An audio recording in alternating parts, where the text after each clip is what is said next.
How's it going, guys? So I've had a bunch of people asking me about hut sets, how they work, which ones are the best, how do they do the hero set. So I figured I'd make this video, hopefully clearing everything up and explaining everything in a bit more detail for you guys. So if you go to sets here on the main hub there of the hut menu, you can see there's 3 sets available. We have heroes, trading post, and draft champions. So we'll start off with draft champions as it's kind of separate.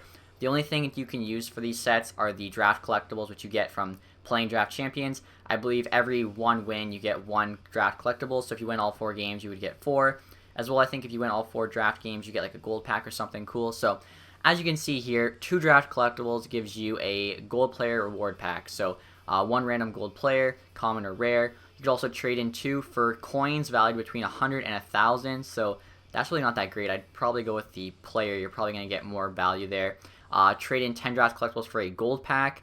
I think this is the standard 10 item pack with 1 rare player.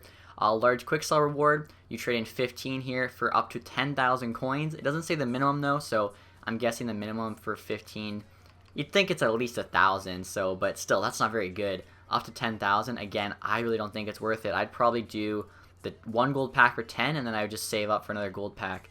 10,000 coins is like best case scenario, so it'll be interesting to see kind of what people are getting from that. I'm not going to be the first one to risk my draft collectibles. Then you can actually get 3 awesome rewards here. So there's 88 overall Manny Malhotra, 88 overall Nicklas Grossmann, and 88 overall Ray Emery. You can choose any one of these 3 for 50, or you could hang on and double down and get 100 of them and choose one of the same 3 players but at a 92 overall. So really cool. If you hold on to your collectibles for a while, you can get one of these players. They all have like really boosted stats clearly. I think Manny Malhotra has like 97 face-offs on the 92, so I think I might actually save up for one of these guys. The cards look really sick as well, so definitely recommend you trying to get one of those players. Next, guys, we'll be looking at the trading post. This is kind of like all these standard sets. You have bronze, silver, gold, collectible upgrades. As you can see, you have the bronze, silver, gold, and carbon collectibles there used for hero sets as well as other sets. And you have the quick sell sets. So I guess we'll start off with the bronze sets.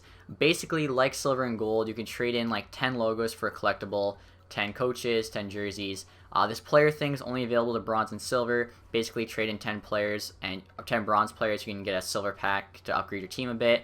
Or you can trade in 5 bronze players and actually get 1 common gold player. You can only do that 1 time though. As you can see, there's no like never-ending circle thing there that says you can continually do the set. It's a 1-time only set, so keep that in mind.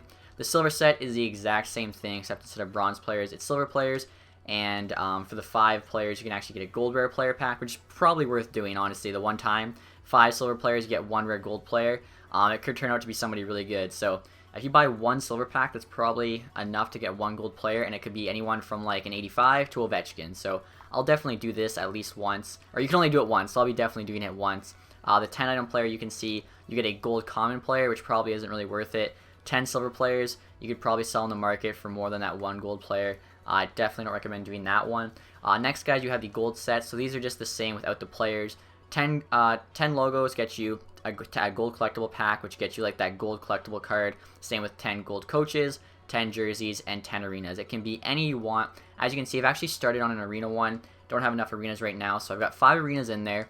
Once I get 5 more, I can actually trade them in, and I'll get a gold collectible. So once you get those gold collectibles, you use them in other sets. I think they have a value of around like 2.5k or something. You guys can see here the collectible sets. So if you have 5 bronze collectibles, you can trade them in for 1 silver collectible. You have 5 silver collectibles, you can trade them in for 1 gold collectible. And if you have 10 gold collectibles, you can trade them in for a carbon collectible. Carbon collectibles are going to be really rare. I think they have a pretty high value. And as you guys can see here with the quick sell sets, EA's actually kind of implemented a price already for the collectibles. So if you have a bronze collectible, which would basically be the same as like 10 bronze coaches or 10 bronze logos, whatever, you can trade that in for up to 1,000 coins.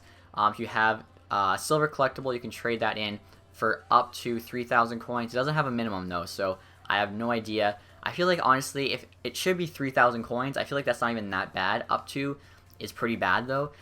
Gold collectible here up to 7,500 coins. So I think that's kind of like what you'd get for it on the market. Like if you sold it and somebody wanted it, you know that it's worth up to 7,500 coins. If you pay anything more than that, you're probably overpaying for it.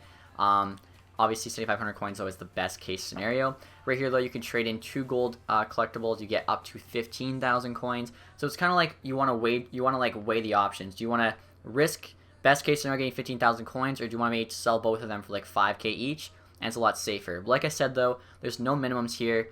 I could trade it in for you guys. You know what, I'll do it. I'll trade it in for you guys just for this video, just to see what we get. It says up to 15,000 coins.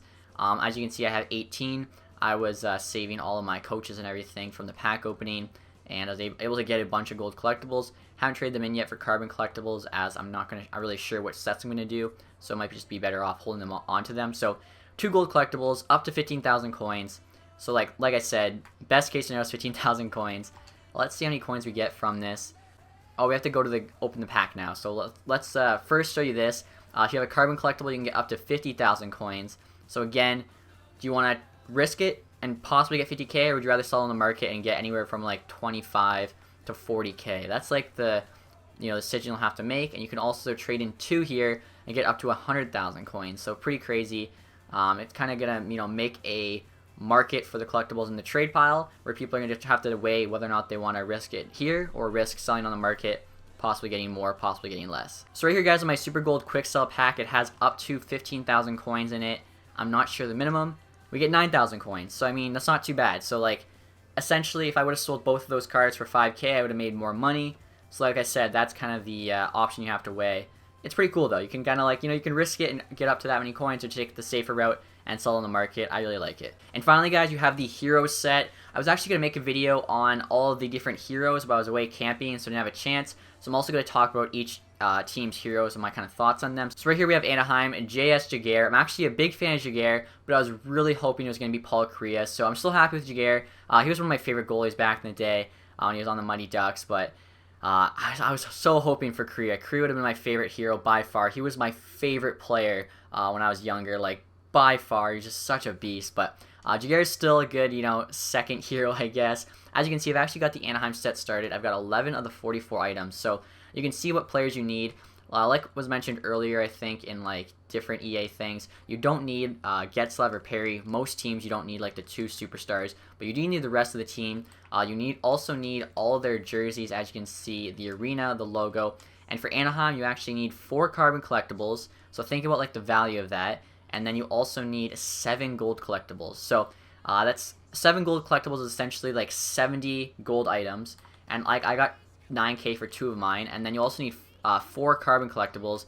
Each carbon collectible is worth 10 gold collectibles. So do the math there. It's gonna be pretty hard to get these heroes, I think. Like obviously, if you're ripping open a ton of packs, you can get the carbon collectibles pretty easy. But let's say you're doing Anaheim and you have 1 jersey left. It's like this jersey here, the orange one, and just 1 on the market, and somebody's got it up for like 20k. So someone's gonna really make you pay them to finish that hero set, which a lot of people will be willing to do. And it's gonna create an interesting market where people are like really overpricing cards that shouldn't be that high because there's not many on the market and people need them to complete the sets. Right here, guys, we have Arizona. Hero there is Keith Tkachuk. Really like that. I'm not sure if I'm going to show you guys the entire set for everybody, but basically they're pretty evenly balanced. Arizona, you don't need Oliver Ekman-Larsson, but you do need 5 carbon collectibles and 7 gold collectibles. So just kind of shows you guys the value of all the different sets. I think they're going to be a lot tougher to get than most people are thinking. Those carbon collectibles are honestly like going to be tough. Like when you need 5 of them and each one takes 10 gold collectibles, like that's a lot of grinding, plus all the players, all the jerseys. Much easier said than done. For Boston there, you got Buke, I believe his name is. Don't really care. LaFontaine for Buffalo, that's pretty cool. Vernon for Calgary, I like that. Brennamore for Carolina, I like that as well. Amonte for Chicago. For Chicago, for instance, you don't need Taze, you don't need Kane. I don't even think you need Keith. Colorado, Adam Foote. He's a really good player. Liked watching him in the Red Wings rivalry back in the day. Klesla there for Columbus. Marty Turco for Dallas. They got some good goalies in here. Brendan Shanahan for the Detroit Red Wings. I love that hero. Cannot wait to get a Shanahan. I've actually got a good amount of Detroit players if you guys seen my pack opening, so hopefully not too far off. Ryan Smith for Edmonton. I feel like he's not going to get, like, there's going to be very little Ryan Smith on the market, and the reason for this is they included McDavid in his set, and I feel like McDavid's going to be very expensive this year. He's 88 overall. He's Connor McDavid. Like, so if his player card, I think it's going to be worth like 100k, honestly, because it's McDavid. He's 88, especially when the game first comes out. So I feel like Ryan Smith, there won't be very many of him on the market there, because people aren't going to really want to trade in McDavid to get him. That's at least my opinion. We'll see what happens. Florida here has Mellenby. LA has Rob Blake, another really good defenseman. Him and Adam Foote, of course, used to play together on Colorado. Andrew Brunette there for Minnesota. Mueller there for Montreal, my bad. Surprised they couldn't get somebody a little bit better than that for Montreal, but whatever. Nashville here, Steve Sullivan, that's pretty cool. New Jersey there has Danico. I was actually surprised. I was told, I'm not sure if I can even say this, I was told New Jersey would have a different player though, and the different player would have been, I think, a little bit better. New York Islanders has Nystrom. The Rangers have Grave, Wade Redden there on Ottawa, Hextall on Philadelphia. I'm sure he has like a 99 fighting stat. That'd be great. Murphy there for Pittsburgh, McGinnis for St. Louis. Crazy shot on him. Wilson there for San Jose, the GM, and now you can get his hero card. Anderchuk for the Lightning, a Sittler for the Leafs. I've actually got his autograph. Linden for Vancouver. This is like the one I think everyone knew about, like the first one they released. Kolzig for Washington, another good goalie, and then finally Howard-Chuck there for Winnipeg. So right there, guys, are the 30 hero sets. Like I was saying, they're all pretty even in terms of the price you have to pay. I do know, though, I don't think I showed you guys this. Chicago, because it doesn't have Kane, Taze, or Keith, actually is going to be pretty easy. So you got Seabrook, you got Crawford, and those are kind of the only 2 high-rated guys. Also Panarin, but then after that, you can see you have the logo, the jerseys, and then only 2 carbon collectibles. So opposed to like 4 or 5 carbon collectibles and then like 6 or 7 gold collectibles, you just have the 2 carbon collectibles. So Chicago will be pretty cheap to get. San Jose, on the other hand, has like almost the entire team, but I don't think they have like any collectibles. So EA did its best to kind of even it out. So you can see here, like San Jose, you pretty much need every player, I think, except for Brent Burns. Yeah, you don't need Brent Burns, and then you need 2 carbon collectibles, 4 gold collectibles. So pretty steep price there. Again, all the heroes, I don't know if I mentioned this, are 94 overall. So that's why the set price is supposed to be around the same for every single hero. But obviously, some will end up being a bit cheaper than others. So right now, it's way too early to tell. Once I figure out which sets are easiest to get, you can definitely know I'll be doing them, trying to get as many as I can. But one thing to note is that you can actually only do the hero set once. So like, let's say I get lucky and I get this Anaheim set done cheaply. I can't do it again. I get 1 Jaguar. I can keep him. I can sell him. I can't do the Anaheim set again. So I'll have to move on to the next set, and hopefully I can get lucky again. So keep that in mind. You can only do these sets once. As you can see, there's no like infinite circle thing or whatever, so you can't get more than 1 hero. Anyway, guys, that is it for this video. Hopefully I didn't go on too long. Hopefully you understand sets now. If you did enjoy this video, leave a thumbs up. Have a nice day, guys. Goodbye.